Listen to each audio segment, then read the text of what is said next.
তো আমরা এই পর্যন্ত জাপানিজ ক্যান্ডেলস্টিক্স অনেকগুলো প্যাটার্ন আমরা দেখেছি এবং আপনাদের কাছে মনে হয়েছে যে এখানে তো ট্রেড করে প্রফিট করা খুবই সহজ ব্যাপার।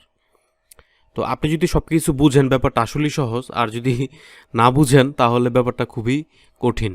তো নর্মালি আমরা যে ক্যান্ডেলস্টিক্স প্যাটার্নগুলো শিখলাম আমাদের কাছে কিন্তু খুবই ভালো লেগেছে, যে মানে খুব তো ইজি ব্যাপার, মানে ক্যান্ডেলস্টিক্স প্যাটার্নগুলো একটু যদি আমরা মনে রাখি আর চার দেখে দেখে আমরা ট্রেড করে ফেলবো আর প্রফিট করে ফেলবো। তো ভাই ব্যাপারটা আসলে এরকম না, এটা একটু ডিফিকাল্ট, বাট আপনি যদি বুঝেন, যদি আয়ত্ত করতে পারেন ইনশাল্লাহ আপনি প্রফিট করতে পারবেন। তো আমাদের ক্যান্ডেলস্টিক্স প্যাটার্নে কিছু জিনিস যদি আমরা লক্ষ্য করি, যেমন আমরা যে প্যাটার্নগুলো আমরা শিখেছি, তো সেই অনুপাতে যদি আমরা চার্টের মধ্যে ট্রেড করতে থাকি তাহলে অবস্থাটা কী হবে আমরা চলুন একটু দেখি।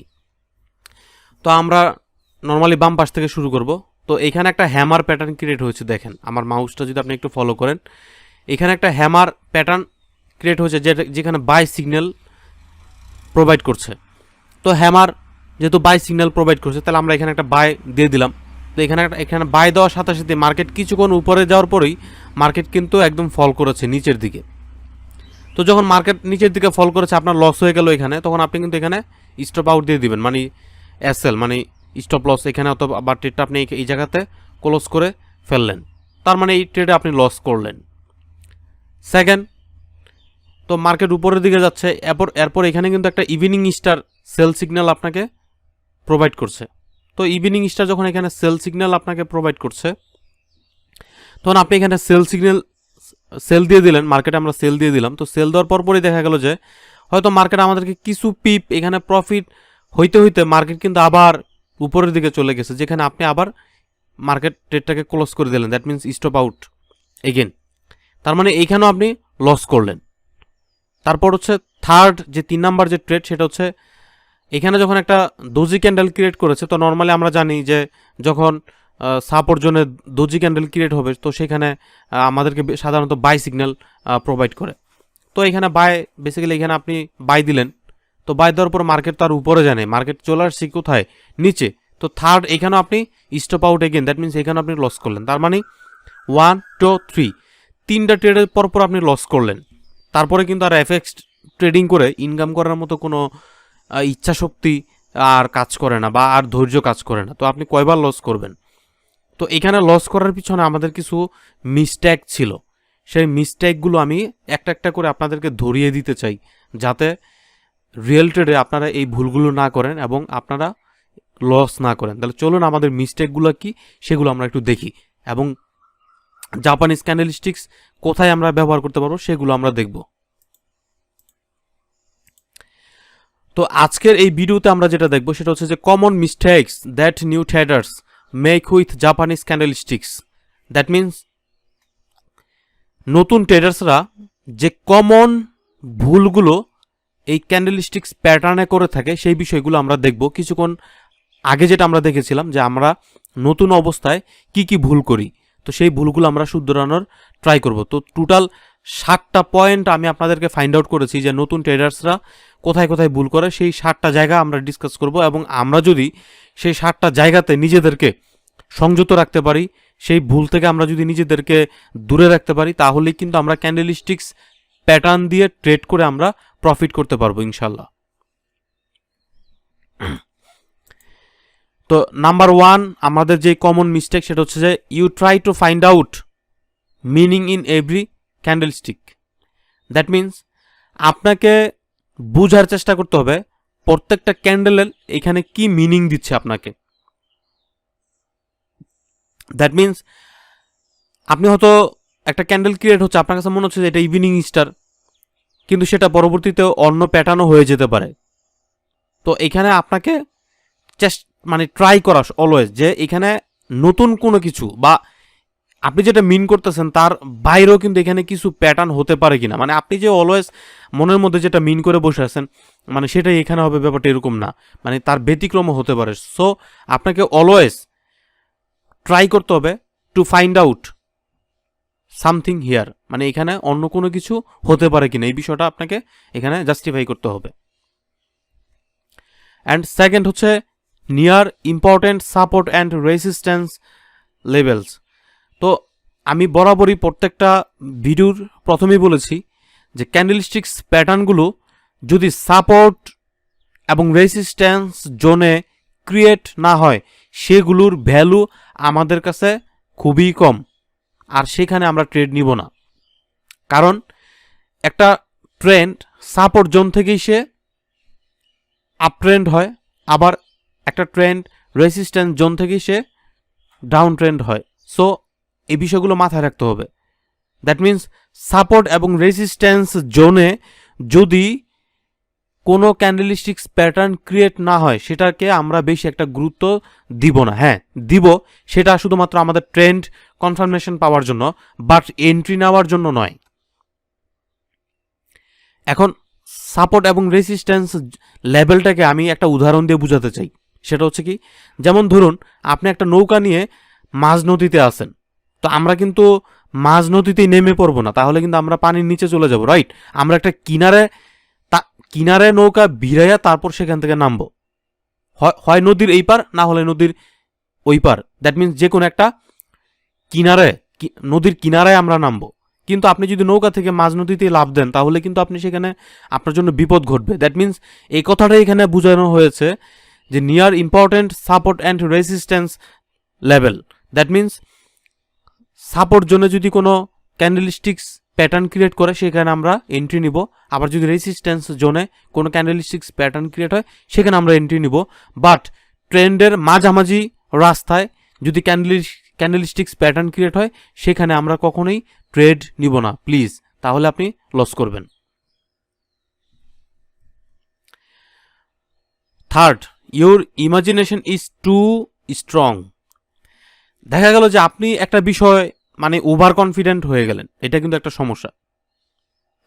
দ্যাট মিন্স একটা ক্যান্ডেলস্টিক্স প্যাটার্ন ক্রিয়েট হয় নাই, বাট আপনার কাছে মনে হচ্ছে যে এটা তো এই ক্যান্ডেল, আমি এখানে আগেই বাই দিয়ে বসলেন বা আগেই সেল দিয়ে বসলেন, মানে ওভার কনফিডেন্ট, মানে আপনার ইমাজিনেশনটা খুব স্ট্রং নিজের কাছে, কিন্তু এটা করা যাবে না। মানে ফরেক্স মার্কেটে কনফার্মেশন বলতে কিছু নাই, এখানে যে কোনো সময় কালবৈশাখী ঝড় বয়ে যেতে পারে, এই বিষয়টা আপনাকে মাথায় রাখতে হবে। আপনি হয়তো দেখলেন, একটা উদাহরণ মনে পড়ছে, মানে আমাদের দেশে আমরা যখন দেখতাম যে যখন কৃষকরা আগে তো ধান রোদ্রে শুকাতে হতো, তো দেখা গেছে যে মানে কৃষক আকাশে সূর্য দেখার পরেই মানে রৌদ্র খুব জলজল করছে, তো ওই সময় সে ধান বাহিরে দিল, কিন্তু দেওয়ার সাথে সাথে দেখা গেলো যে হঠাৎ করে মানে জাস্ট 5 মিনিটের মধ্যেই আকাশে কালো মেঘ ছেয়ে অলরেডি বৃষ্টি শুরু হয়ে গেছে আপনার। তো ফরেক্স মার্কেটটা কিন্তু তার চাইতেও বেশি মানে কি বলে যে এখানে তার কনফার্মেশনের ভ্যালু নাই। দ্যাট মিন্স এখানে আপনার ইমাজিনেশন যত স্ট্রং হোক না কেন, এখানে যে কোনো মুহূর্তে কালবৈশাখী ঝড় বয়ে যেতে পারে। দ্যাট মিন্স আপনার ট্রেন্ড, আপনি যেটা ভেবে বসে আছেন সেটার বিপরীত ঘটনা ঘটতে পারে। সো নিজের প্রতি এত ওভার কনফিডেন্স রাখা যাবে না। ফোর্থ হচ্ছে your imagination is too weak. এটাও একটা সমস্যা, মানে কনফিডেন্স কিন্তু ওভার কনফিডেন্স হলো সমস্যা, আবার কনফিডেন্স একদমই নাই, একদম উইক লেভেলে আছেন, সেখানেও কিন্তু একটা সমস্যা। মানে আপনার নিজের প্রতি একটা অন অ্যাভারেজ একটা কনফার্মেশন আপনার থাকা উচিত, বা ইমাজিনেশন থাকা উচিত, বা আপনার কনফিডেন্ট লেভেল একটা নির্দিষ্ট লেভেলে থাকা উচিত। সেটা ওভার কনফিডেন্টও হবে না, আবার ভেরি উইকও হবে না। তো এই বিষয়গুলো আস্তে আস্তে ক্রিয়েট হবে আপনাদের মাঝে, ভয় পাওয়ার কিছু নাই। কারণ আপনি এখানে যত বেশি ডেমো প্র্যাকটিস করবেন ততই আপনার এই ইমাজিনেশন লেভেলটা মানে একটা লেভেলের মধ্যে চলে আসবে।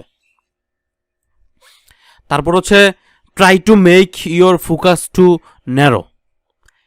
এখন ফরেক্স মার্কেটে এর আগে যে আমরা MT4 এর যে ভিডিও দেখেছিলাম সেখানে কিন্তু দেখেছিলাম যে আমরা এখানে 1 minute chart, 5 minute chart, 15 minute chart, তারপর হচ্ছে 30 মিনিটের chart, 1 hour chart, 4 hours chart এবং ডে চার্ট, উইকলি চার্ট আমরা এখানে দেখতে পাই। তো এখন আপনি যদি শুধুমাত্র 1 মিনিট চার্টে ট্রেড করেন, মানে এটাকে খুব ন্যারো মাইন্ডে নিয়ে আসা, যে আমরা আমাদের কোন টাইম ফ্রেমে ট্রেড করলে আমরা প্রফিট করবো সেই বিষয়টা আমরা হয়তো পরে দেখবো, পরে ডেডিকেটেড ভিডিও থাকবে। বাট আমরা কখনই 1 মিনিট বা 5 মিনিট চার্ট আমরা ফলো করব না, কারণ ক্যান্ডেলস্টিক্স প্যাটার্নের ক্ষেত্রে এই কথাটা খুবই গুরুত্বপূর্ণ। আপনি একটু মাথায় রাখুন, ক্যান্ডেলস্টিক্স প্যাটার্নের ক্ষেত্রে আপনি যত বড় টাইম ফ্রেমে ট্রেড করবেন ততই আপনি প্রফিট করবেন, ততই এটার ইম্পর্টেন্সনেস খুবই বহাল থাকবে। কিন্তু আপনি যত ছোট টাইম ফ্রেমে ট্রেড করবেন সেখানে যত ভালো ক্যান্ডেলস্টিক্স প্যাটার্নই ক্রিয়েট হোক না কেন, সেটা যে কোনো মুহূর্তে আপনার সাথে পল্টে নিতে পারে। তার মানে এটা কিন্তু খুবই গুরুত্বপূর্ণ একটা কথা বললাম আপনাকে। ক্যান্ডেলস্টিক্স প্যাটার্ন আপনি যত লোয়ার টাইম ফ্রেমে ব্যবহার করবেন সেটার ভ্যালু তত লো লেভেল থাকবে। যত হায়ার টাইম ফ্রেম 15 মিনিট থেকে 30 মিনিট, 30 মিনিট থেকে 1 আওয়ার, 1 আওয়ার থেকে 4 আওয়ার্স, 4 আওয়ার্স থেকে ডে চার্টে আপনি যত বেশি উপরে যেতে থাকবেন এই ক্যান্ডেলস্টিক্স প্যাটার্ন তত ভালো কাজ করবে। সে ফর এক্সাম্পল আমি আপনাকে বলি, যেমন ধরুন ডে 1 চার্টে একটা রিভার্সাল প্যাটার্ন ক্রিয়েট হয়েছে সেখানে, এবং তার বিপরীতমুখী 15 মিনিট চার্টে একটা প্যাটার্ন ক্রিয়েট হয়েছে। দ্যাট মিনস ক্যান্ডেলস্টিক্স প্যাটার্ন 15 মিনিট চার্টে আপনাকে বলতেছে বাই সিগন্যাল, আর ডে চার্টে বলতেছে সে সেল সিগন্যাল। এখন আপনি যদি 15 মিনিট চার্টকে গুরুত্ব দেন সেখানে আপনি প্রফিট করতেও পারেন, নাও করতে পারেন। বাট আপনি যদি ওয়ান ডে চার্টকে ফলো করেন তাহলে কিন্তু সে আপনাকে অবশ্যই আপনাকে প্রফিট দিবে। আমি কি আপনাকে ব্যাপারটা বুঝাতে পেরেছি? না হলে ভিডিওটা আবার টেনে দেখবেন, এটা খুবই গুরুত্বপূর্ণ একটা বিষয়। 6 number, you don't wait for confirmation. এই যে এটা একটা খুবই গুরুত্বপূর্ণ পয়েন্ট। অনেক ভাইরা আছেন ক্যান্ডেলস্টিক্স প্যাটার্ন, ধরুন আমরা কিন্তু single candlesticks pattern, double candlesticks pattern and triple candlesticks pattern, যেটা 3টা ক্যান্ডেল নিয়ে ক্রিয়েট হয়। তো বেসিক্যালি দেখা গেল যে এই মিস্টেকটা আমরা করে থাকি, এইখানে ক্যান্ডেলস্টিক্স প্যাটার্নটা এখনো ফুলফিল হয় নাই, বাট আপনি ভেবে বসে আছেন এটা এই প্যাটার্ন দিয়ে বসলেন বাই, কিন্তু মার্কেট উল্টো দিকে রিয়েক্ট করা শুরু করলো।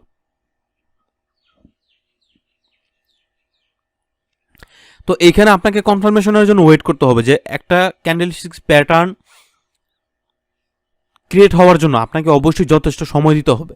আপনি যদি 15 মিনিট চার্টে ট্রেড করেন তার মানে এক একটা ক্যান্ডেল ক্রিয়েট হওয়ার জন্য 15 মিনিট সময় লাগবে। আপনি যদি সিঙ্গেল ক্যান্ডেলস্টিক্স প্যাটার্ন ক্রিয়েট হওয়ার জন্য 15 minute, double candlesticks pattern create হওয়ার জন্য অ্যাটলিস্ট 30 মিনিট, এবং ট্রিপল ক্যান্ডেলস্টিক্স প্যাটার্ন ক্রিয়েট হওয়ার জন্য মিনিমাম 45 মিনিটস আপনাকে এখানে সময় দিতে হবে। আপনি যদি 20 মিনিট যাওয়ার পরেই নিজে নিজে মানে ভেবে বসে থাকেন যে এখানে তো বাই সিগন্যাল ক্রিয়েট হচ্ছে, তাহলে আমি বাই দিয়ে বসে থাকি, না, তাহলে কিন্তু আবার যে কোনো মুহূর্তে এটা উল্টা পথে চলে যেতে পারে। তো এইগুলো হচ্ছে আমাদের এক্সপেরিয়েন্স থেকে বলা।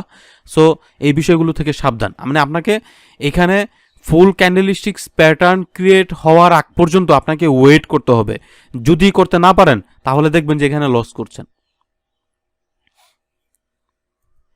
অ্যান্ড 7 নাম্বার হচ্ছে candlesticks closes and it fully formed. যে কথাটাই বলছিলাম যে এখানে আপনাকে অবশ্যই এটার একটা নির্দিষ্ট ফর্মে পৌঁছানোর আগ পর্যন্ত কখনোই ইমাজিনেশন করা যাবে না, ভাবা যাবে না, বা কনফার্ম হওয়া যাবে না, হ্যাঁ, যে এটা এই প্যাটার্ন হতে পারে। আপনাকে অবশ্যই এটার একটা ফুল ফর্মড হওয়ার আগ পর্যন্ত ওয়েট করতে হবে।